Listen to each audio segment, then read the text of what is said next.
ভারতের প্রতিরক্ষা মন্ত্রী রাজনাথ সিং বলেছেন, ভারত এবং পাকিস্তান উভয়ই একই সময়ে স্বাধীন হয়েছিল, কিন্তু ভারতকে এখন গণতন্ত্রের জননী হিসেবে দেখা হয় আর পাকিস্তান পরিচিত বিশ্ব সন্ত্রাসবাদের জনক হিসেবে।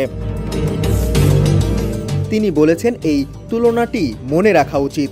ভারতের প্রতিরক্ষা মন্ত্রী পরামর্শ দিয়েছেন যে পাকিস্তানের মাটি থেকে সন্ত্রাসবাদ নির্মূল করতে বিশ্ব সম্প্রদায়ের কৌশলগত, কূটনৈতিক এবং অর্থনৈতিক চাপ দেওয়া প্রয়োজন। উত্তর ভারতের দেরাদুনে এক অনুষ্ঠানে এসব কথা বলেন ভারতীয় এই মন্ত্রী। ওই অনুষ্ঠানে তিনি পাকিস্তানকে সন্ত্রাস দমন প্যানেলের সহসভাপতি হিসেবে নিযুক্ত করার জন্য জাতিসংঘের নিরাপত্তা পরিষদের সমালোচনা করেছেন। রাজনাথ সিং বলেন, এই সিদ্ধান্ত অনেকটা বিড়ালকে দিয়েই দুধ পাহারা দেওয়ার মতো, কারণ পাকিস্তানের সন্ত্রাসীদের রক্ষা এবং সমর্থন করার ইতিহাস রয়েছে। ভারতের প্রতিরক্ষা মন্ত্রীর কথায় অবাক করার মতো বিষয় হল, ৯/১১ সন্ত্রাসী হামলার পরই এই সন্ত্রাস বিরোধী প্যানেলটি গঠিত হয়েছিল। ৯/১১ হামলার মূল পরিকল্পনাকারীকে পাকিস্তানি আশ্রয় দিয়েছিল।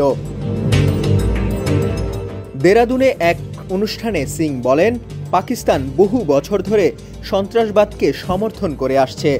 পেহেলগাম হামলার প্রতিক্রিয়ায় পরিচালিত অপারেশন সিঁদুর ভারতের ইতিহাসের সন্ত্রাসবাদের বিরুদ্ধে সবচেয়ে বড় পদক্ষেপ হিসেবে বর্ণনা করেছেন তিনি। কালার এক্সপার্ট, জর্জ স্যাপ এবং মাইল্ড অন হ্যান্ডস টেকনোলজি সমৃদ্ধ অরিক্স ক্রিস্টাল ওয়াশ আপনার লন্ড্রি এক্সপার্ট। শীঘ্রই পাক অধিকৃত কাশ্মীর ভারতের হবে একথা উল্লেখ করে রাজনাথ বলেন, পাকিস্তান শত চেষ্টা করেও কাশ্মীরের উন্নয়ন থামাতে পারেনি। জম্মু ও কাশ্মীরের অগ্রগতির জন্য সরকারের নিরলস প্রচেষ্টা এক উজ্জ্বল উদাহরণ হল উধমপুর শ্রীনগর বারামুল্লা রেলপথ সংযোগ। ডেস্ক রিপোর্ট, সমকাল।